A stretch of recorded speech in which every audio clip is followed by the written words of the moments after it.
بسم اللہ الرحمن الرحیم۔ السلام علیکم، ویلکم ٹو بہام کہانی۔ پلیز ناول کو لائک کر دیجئے۔ اگر آپ نے ابھی تک چینل کو سبسکرائب نہیں کیا تو سبسکرائب کر دیجئے، بیل آئیکن کو بھی کلک کر دیجئے گا۔ اس سے یہ ہوگا کہ ہر نئی آنے والی ویڈیو کا آپ کو نوٹیفیکیشن ملتا رہے گا۔ چلتے ہیں ناول کی طرف۔ نکاح کے فوری بعد احوات کے ماموں نے اسے ساتھ لے جانے کی بات کر دی۔ وہ نکاح کے بعد کچھ دن کے لیے احوات کو اپنے پاس رکھنا چاہتے تھے۔ خانزادہ نے زنان خانے میں خانی بیگم کو پیغام بھجوا دیا۔ پہلے قدر نہیں ہوئی اور اب اس کے نکاح کے بعد ان کو اچانک یاد آ گیا کہ کوئی بھانجی بھی ہے۔ خانی بیگم نے تنفر سے سر جھٹکا تو ان کے ساتھ بیٹھی احوات کی خالہ ٹھٹک کر انہیں دیکھنے لگی۔ کیا ہوا خانی خالہ؟ لالا نے کچھ کہا کیا؟ انہوں نے تجسس سے سوال کیا تو خانی بیگم نے سر ہلایا۔ ہاں، احوات کو ساتھ لے جانا چاہتے ہیں، پر یہان سے کہتی ہوں احوات کو چینج کرنے کا کہہ دے۔ خانی بیگم نے سنجیدگی سے بتاتے ہوئے پر یہان کو پکارا۔ احوات کی خالہ نے گھبرا کر اسٹیج پر بیٹھی احوات کو دیکھا۔ نہیں، احوات کو بالکل نہیں بھیجیے گا۔ مورے نے مرنے سے پہلے اپنی جائیداد احوات کے نام کر دی تھی اور یہ بات پچھلے دنوں لالا وغیرہ کو پتہ چلی ہے۔ یہ لوگ تب سے موقع کی تلاش کر رہے ہیں۔ اب احوات کو لے جا کر اس سے زبردستی کاغذات پر سائن کروائیں گے۔ اسے مت بھیجیں۔ خانی بیگم بھانجی کی بات پر شاکڈ رہ گئی۔ وہ لوگ وہاں ضد لگائے بیٹھے ہیں۔ حویلی مہمانوں سے بھری پڑی ہے۔ ان کو تو تماشا کرنے سے شرمندگی نہیں ہوگی، مگر ہماری عزت ہے۔ خانی بیگم پریشان ہو گئیں۔ بہن کی اولادوں سے اچھی طرح واقف تھیں۔ اگر وہ لوگ جائیداد کے لالچ میں آ گئے تھے تو پھر انکار کرنے پر تماشا کھڑا کر دیتے۔ آپ کوئی بہانہ کر دیں، کچھ کریں، ورنہ احوات کے پاس جو جائیداد ہے وہ بھی چھن جائے گی۔ احوات کی خالہ نے پریشان نظروں سے اپنی بدقسمت بھانجی کو دیکھا۔ ٹھیک ہے، پھر میں رخصتی کروا دیتی ہوں۔ خانی بیگم نے یکدم فیصلہ کیا اور اٹھ کھڑی ہوئیں۔ مہمانوں میں جا کر احوات کی ابھی رخصتی کا اعلان کر دیا۔ احوات نے جھٹکے سے سر اٹھا کر انہیں دیکھا، مگر مورے الہام تو 2-3 دن میں فوراً جا رہا ہے۔ پر یہان نے جھجک کر انہیں بتایا۔ ہاں، تو الہام کے واپس آنے پر ولیمہ کیا جائے گا۔ وہ سکون سے بولی۔ احوات بے چینی سے پہلو بدلنے لگی۔ وہ نکاح کر کے گھبرائی ہوئی تھی۔ وہ رخصتی بالکل نہیں چاہتی تھی، مگر اس بار بھی اس سے نہیں پوچھا جا رہا تھا۔ خانی بیگم نے مردان خانے میں بھی پیغام بھیج دیا۔ احوات کی رخصتی کرنے کی وجہ سے اسے اس کے ننھیال والوں کے ساتھ بھیجنے سے منع کر دیا۔ الہام یہ سن کر بھی سرد سا بیٹھا رہا تھا۔ نکاح ہونے کے بعد بچتا ہی کیا تھا کہ وہ منع کرتا۔ رخصتی طے پائی تھی۔ احوات خالی خالی نظروں سے سب کو دیکھ رہی تھی۔ وسیع کھلے لان میں بیٹھے سب مہمانوں میں ہنسی مذاق ہو رہا تھا۔ پر یہان نے احوات کے لیے الہام کا کمرہ سیٹ کروانے کا سوچ کر اکان کو آواز لگائی تاکہ وہ احوات کا کچھ ضروری سامان الہام کے کمرے میں لا سکے۔ اکان ان کی پکار پر اٹھ کر ابھی چند قدم چلی تھی کہ دھڑم سے زمین پر جا گری۔ اس کے گرنے پر یکدم سناٹا چھا گیا تھا۔ اکان زرشے اور پر یہان گھبرا کر اس کی طرف بڑھی۔ کچھ ہی دیر میں خوشیوں بھرا ماحول پریشانی میں ڈوب گیا۔ مردان خانے سے خان رباز کو بلایا گیا۔ وہ فوراً اکان کو گاڑی میں ڈالتا اسپتال روانہ ہو گیا۔ خانی بیگم نے احوات کا کمرہ سیٹ کرنے کے لیے حمالہ کو بلایا۔ وہ بددل سی ان کے ساتھ لگی کمرہ سیٹ کر رہی تھی اور ساتھ ساتھ اپنی سستی اور الٹی سیدھی حرکتوں پر ڈانٹ بھی کھا رہی تھی۔ مہمانوں کو رخصت کر کے احوات کو کمرے میں پہنچایا تو وہ بیٹھ کے ایک طرف سمٹ کر سر جھکائے بیٹھ گئی۔ زندگی کی اس بڑی تبدیلی نے اس کا دماغ مفلوج کر دیا تھا۔ کیا ٹھیک ہے کیا غلط وہ نہیں سمجھ پا رہی تھی، اسی لیے سب کچھ وقت پر چھوڑ دیا اور خود کو کوئی کٹ پتلی دوسروں کے حکم کا غلام مان لیا۔ جس سے تعلق جڑا تھا وہ کیسا تھا، وہ کیا رد عمل دے گا، وہ عزت دے گا یا پھر وہ بھی نفرت کرے گا۔ وہ سوچتی رہی اور خان الہام کا انتظار کرتی رہی، مگر رات ڈھل گئی، خان الہام کمرے میں نہیں آیا۔ اسے وقت گزرنے کے ساتھ ساتھ اچھے سے اندازہ ہو رہا تھا کہ وہ کس اہمیت سے کمرے میں لائی گئی ہے، وہ کس اہمیت کی حامل ہے۔ اس کا وجود اتنا عرضہ ہے کہ اسے انتظار میں بٹھا کر آرام سے بھلایا جا سکتا ہے۔ اس کی موجودگی میں وہ کمرے میں نہیں آنا چاہ رہا تھا۔ وہ اٹھ کر اپنے کپڑے بدلتی، بھاری زیورات، خاندانی زیورات اتارنے لگی۔ نظر سامنے شیشے میں نظر آتے اپنے عکس پر پڑی تو بے ساختہ رک گئی۔ اس کا حسن اس 16 سنگھار میں مزید نمایاں ہو رہا تھا۔ شفاف دودیاں رنگت پر نازک سے نقوش اور بڑی شہد رنگ آنکھیں، شہد رنگ بال نرم اور بالکل سیدھے پشت پر پھیلے تھے۔ اس کی سب نے تعریف کی تھی، سب نے اس پر رشک کیا تھا۔ وہ خان حویلی کے قابل تھی اور خان حویلی والے اس کے قابل تھے، مگر ایسے حسن کا کیا فائدہ جسے سراہنے والا اسے دیکھنے کا بھی روادار نہ ہو۔ وہ نظر جھکا گئی۔ اپنی قابل رحم حالت پر رونا آ رہا تھا۔ وہ ہر بار رد کیوں کر دی جاتی تھی؟ اس میں کیا کمی تھی؟ بے داغ حسن تھا اور نقوش میں کشش۔ وہ سراپا نزاکت اور حسن تھی، مگر کم سنی سے لے کر اب تک اسے اپنی حویلی کے ہر لڑکے نے ٹھکرا دیا تھا، اسے شادی کے قابل نہیں سمجھا تھا۔ وجہ صرف اس کا خالی ہاتھ ہونا تھا۔ وہ لاوارث تھی۔ باپ کی طرف سے حصے میں آنے والی جائیداد تدحال کھا گیا تھا۔ اپنی حویلی کے ہر مرد سے رد ہوئی تو اس حویلی کے لڑکوں نے بھی باری باری اس کو لینے سے خاموش انکار کر کے اپنی پسند کی لڑکیوں سے شادیاں کر لیں۔ وہ نہیں جانتی تھی یہاں والے لڑکے لالچی تھے یا پھر کوئی اور وجہ تھی، مگر اس بار اس کا محرم شاید لالچی ہی تھا، جس نے اس کو نانی کی طرف سے ملنے والی جائیداد کے لیے چپ چاپ اس سے نکاح کیا تھا۔ اسے یہی لگ رہا تھا، محبت کہیں نہیں تھی، بس اسے مجبوری میں اپنایا گیا ہے، اور ایک مضبوط مرد کی بھلا کیا مجبوری ہو سکتی ہے۔ ایسے حالات میں جب مشہور تھا کہ خان حویلی کے سب لڑکوں نے پسند اور مرضی سے شادی کی تھی، تو سب سے چھوٹے لڑکے پر کون جبر کر سکتا تھا؟ وجہ یہی تھی کہ اسے احوات کی جائیداد سے غرض تھی۔ ہاں، یہی بات سچ جیسی لگ رہی تھی، اور ایک لالچی مرد کے نکاح میں آنے پر احوات کا دل خون کے آنسو رو رہا تھا۔ دوسری طرف الہام مہمانوں کے جاتے ہی ڈرائیور کے ساتھ شہر کے لیے روانہ ہو چکا تھا۔ الہام کہاں چلے گئے ہو؟ ڈرائیور اور گاڑی سمیت غائب ہو، اور رات نے اسے کال کر کے پوچھا، شہر جا رہا ہوں، فوراً جانے کے لیے کچھ سفر کی تیاری بھی کرنی ہے اور کچھ میری ڈگری کا کام رہتا ہے، سب کام کر کے واپس آؤں گا۔ وہ سنجیدگی سے جواب دے رہا تھا۔ ابھی اس میں اتنا لحاظ باقی تھا کہ اس نے منہ پھاڑ کر حویلی والوں پر آتے غصے کا اظہار نہیں کیا، بلکہ بہانہ گڑھ لیا، کیا تم جانتے ہو تمہاری دلہن کو رخصت کروا کر تمہارے کمرے میں پہنچا دیا گیا ہے؟ اور رات نے آہستگی سے اسے بتایا۔ وہ احساس دلانا چاہتا تھا، مگر وہ بھی جانتا تھا الہام کے ساتھ یہاں زیادتی ہوئی تھی۔ میری خاموشی اور اتنی مروت کافی ہے کہ میں نے اسے بدلحاظی سے اپنے کمرے سے نہیں نکالا۔ باقی فیصلہ اگر حویلی والوں نے خود لیا ہے تو خود نبھائیں گے بھی، میں اپنے کام نہیں روک سکتا۔ الہام سپاٹ لہجے میں بول رہا تھا، اور رات نے گہرا سانس بھر کر اسے خیریت سے پہنچ کر میسج بھیجنے کی ہدایت دی اور کال کاٹ کر خانی بیگم کو دیکھا۔ آپ کے فیصلے کے پیچھے اگر واقعی احوات کی بھلائی تھی تو پھر وہ محفوظ ہے اور اتنا بہت ہے۔ اب آپ مزید الہام پر کوئی جبر نہیں کیجیے گا مورے۔ اور رات نے سنجیدگی سے انہیں سمجھایا، نہیں کروں گی، مگر احوات کا کیا بنے گا اوراد؟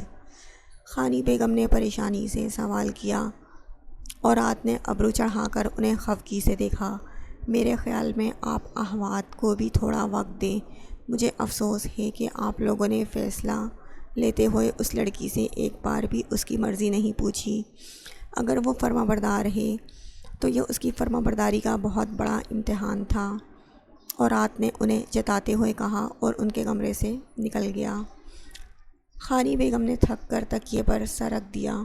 ایک ذمہ داری جس کا وعدہ لیا تھا وہ پوری کرنے میں وہ اب تک بہت غلطیاں کر رہی تھیں اور انہیں اس بات کا احساس بھی تھا۔ وہ جانتی تھیں احوات سے پوچھا جاتا تو وہ انکار کر دیتی، اور اگر وہ انکار کرتی تو وہ ساری عمر حویلی میں کیسے بیٹھی رہتی۔ کبھی کبھی مصلحتاً جبر کرنا چاہیے، اور خانی بیگم کا یہی ماننا تھا۔ انہیں یقین تھا الہام کے لیے عمر بھر کی ساتھی احوات سے بہترین کوئی نہیں بن سکتی تھی، اور یہ بات اپنی زندگی کے کسی حصے میں وہ ضرور مانے گا، پھر چاہے تب خانی بیگم زندہ ہو یا نہیں۔ خان رباز پریشان سا بیٹھا تھا۔ لیڈی ڈاکٹر ایکان کا چیک اپ کر رہی تھی۔ وہ انگلیوں سے پیشانی رگڑتا اپنی مصروفیات کو کوسنے لگا۔ آج ہاسپٹل لاتے ہوئے ایکان کا چہرہ دیکھا تو شرمندہ ہو گیا۔ وہ بالکل زرد اور کمزور ہو رہی تھی۔ وہ اپنی لاپرواہی پر خود پریشان تھا۔ جب ایکان کو معاف کرنے کا سوچتا اس کے الفاظ سماعتوں میں گونجنے لگتے تھے۔ وہ طلاق کیسے مانگ گئی؟ رباز کو بہت بے قدری محسوس ہوئی تھی۔ جانے وہ کیسی لڑکی ہوتی ہیں جو شوہروں سے دوری کا سوچ کر ہی مرنے لگتی ہیں، جبکہ ایکان نے نہایت سکون سے طلاق مانگ لی تھی، لیکن سب غصہ اور ناراضگی ایک طرف۔ وہ اسے بیمار نہیں دیکھ سکتا تھا۔ اس کو کچھ ہو جاتا تو رباز کو لگا اس کی بھی سانسیں بند ہو جائیں گی۔ خان صاحب، ڈاکٹر کی پکار پر وہ سوچوں کے گرداب سے نکلتا چونک گیا۔ میری بیوی ٹھیک ہے اب؟ رباز نے بے چینی سے سوال کیا۔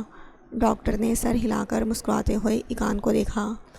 آپ کی وائف کو صرف ویکنس ہو رہی ہے۔ مبارک ہو آپ دونوں کو، اللہ اولاد کی نعمت سے نوازنے والا ہے، اسی لیے ان کا زیادہ سوچنا اور پریشان ہونا ان کی صحت اور بچے پر اثر انداز ہو سکتا ہے۔ ڈاکٹر نے مسکراتے ہوئے ان دونوں کو مبارکباد دی۔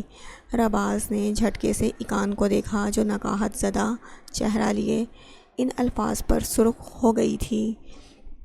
رباز کے دیکھنے پر مزید سمٹ سی گئی تھی۔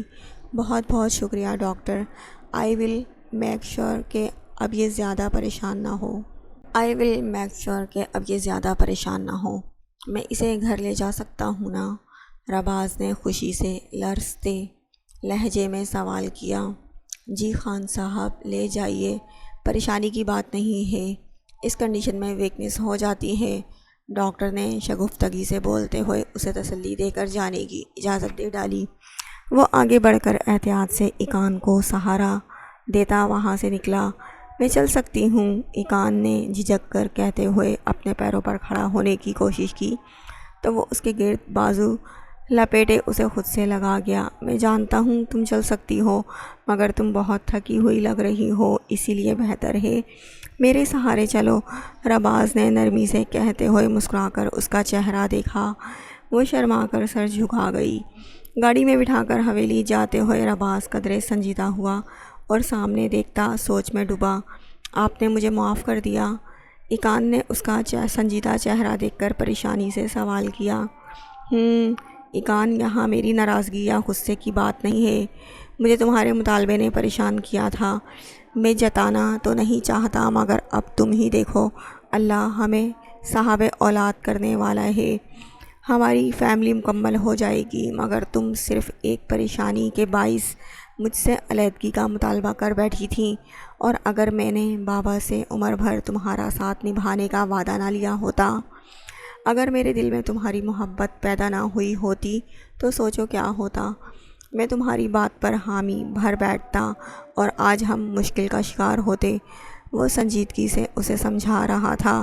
ایکان خفت سے نظریں جھکا گئی۔ یہ وہ باتیں تھیں جو ان تمام دنوں میں ایکان نے راتوں کو سوچتے سوچتے صبح کی تھی اور دن بھر سوچ سوچ کر رات کی تھی۔ یہ وہ غلطی تھی جس کا احساس اسے پہلے روز سے تھا، اور وہ اس احساس میں بے حال ہوتی جا رہی تھی۔ میں جانتی ہوں میں غلط تھی، وہ بھیگی آواز میں بولتی شرمندہ لگ رہی تھی۔ اتنا گھبراؤ مت ایقان، میں بس چاہتا ہوں تم اس غلطی کو پہچانو۔ میری حالت کا تو تمہیں اندازہ نہیں ہے، اپنی حالت ہی دیکھ لو۔ آئندہ ایسی غلطی مت دہرانا، مجھے آزما چکی ہونا، میں تمہیں کسی صورت اکیلا نہیں چھوڑوں گا۔ رباز نے محبت سے بولتے ہوئے اس کا ہاتھ تھام کر لبوں سے لگایا۔ ایقان جھلملاتی نظروں سے اسے دیکھنے لگی۔ اور یہ کیا حالت بنا رکھی ہے اپنی، مجھے اب تم پر نظر رکھنی پڑے گی، اس نے بولتے ہوئے اس نے مصنوعی گھوری سے نوازا تو وہ مسکرا کر سکون سے اس کے کندھے پر ماتھا ٹکا گئی۔ رباز نے اس کا سر تھپ تھپا کر گاڑی حویلی کے جانب جانے والے روڈ کی طرف موڑ دی۔ حمالہ خانی بیگم سے جان چھڑوا کر کمرے میں پہنچی اور سیدھی شیشے کے سامنے بیٹھ کر اپنی جیولری اتارنے لگی۔ پیر ہائی ہیل میں اب درد کرنے لگے تھے۔ ہیلز اتار کر پیر دبانے لگی، تھکن سے جھومتی چینج کرنے گئی اور واپس آ کر بیڈ پر گرنے کے انداز میں لیٹی۔ نظر اورات پر پڑی تو ٹھٹک گئی۔ لائٹس آن تھی اور وہ سکون سے سو رہا تھا۔ مجھے اپنی مورے کے پاس قید کر کے خود مزے سے نیندیں کر رہے ہیں۔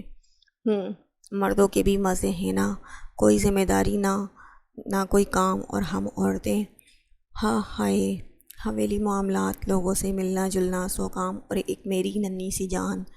وہ ٹھنڈی آہیں بھر کر بڑبڑاتی ایسے ظاہر کر رہی تھی جیسے حویلی کے سب معاملات اس نے نپٹائے ہوں۔ وہ اورات کو رک کر دیکھتی متاثر ہونے لگی۔ اسے قریب سے دیکھنا بہت انوکھا سا تجربہ تھا۔ حمالہ نے انگلی بڑھا کر اس کی مغرور کھڑی ناک پر آہستگی سے انگلی ٹکائی اور جھنک کر مسکرا دی۔ اس کا چہرہ بہت پرکشش تھا۔ اس نے ہمیشہ خانی بیگم کے منہ سے اس کی تعریف سنی تھی۔ اسے لگتا تھا ہر ماں کو بچہ پیارا لگتا ہے، مگر وہ واقعی میں پیارا تھا۔ ویسے میں نے کوئی شہزادہ مانگا تو نہیں تھا، مگر بن مانگے مجھے شہزادہ ہی مل گیا، واو۔ وہ خوشی سے بڑبڑاتی اس کے چہرے پر جھک کر غور سے اس کا ایک ایک نقش دیکھنے لگی۔ شوق میں ملائم نرم ہاتھوں کی پوروں سے اس کی ہلکی بڑھی ہوئی شیو کو چھوا۔ پھر خیال آنے پر جلدی سے موبائل اٹھایا اور کیمرہ نکال کر اس کے چہرے پر فوکس کیا۔ ہاتھ بڑھا کر اس کے ماتھے پر بکھرے سنہری مائل نرم بالوں کو چھوا اور پکچر بنا لی۔ پکچر بننے کی اچانک آواز پر فلیش لائٹ اورات کے چہرے پر پڑی تو وہ نیند سے جاگ گیا، جبکہ حمالہ اپنی کم عقلی پر ہڑبڑا کر جلدی سے اس کی طرف پشت کر کے سو گئی۔ آنکھیں کھول کر غائب دماغی سے حمالہ کو سوتا دیکھتے اورات نے پل بھر میں ساری بات سمجھی تھی۔ اس کی طرف کروٹ بدل کر اپنے ہاتھ پر سر ٹکاتا وہ اس پر جھک کر حمالہ کے ہاتھ سے موبائل لے چکا تھا۔ وہ گھبرا کر سیدھی ہوئی تو عین خود پر جھکے اورات کو دیکھ کر اس کی آنکھیں پھیل گئیں۔ چھپ کر پکچر بنا رہی ہو تو ایٹ لیسٹ آواز میوٹ کر دینی تھی۔ نیند سے جگانے کا یہ کیسا طریقہ ہے؟ وہ نچلا لب دانتوں تلے دبا کر مسکرایا۔ پکچر کون بنا رہا تھا؟ کب؟ میں کیوں بناؤں گی؟ وہ صاف مکر گئی۔ ہاتھ بڑھا کر اپنا موبائل لینا چاہا۔ دیکھ لیتے ہیں۔ اور ہاتھ نے اس کا ہاتھ تھام کر فنگر پرنٹ کی مدد سے موبائل ان لاک کیا۔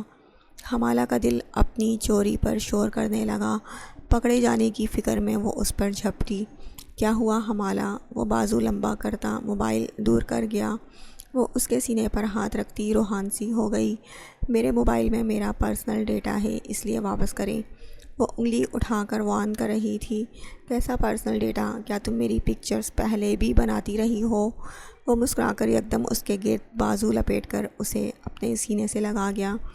آپ کی کیوں؟ میں نے آج بھی اپنی سیلفی لی ہے، اب مجھے میرا موبائل واپس دیں۔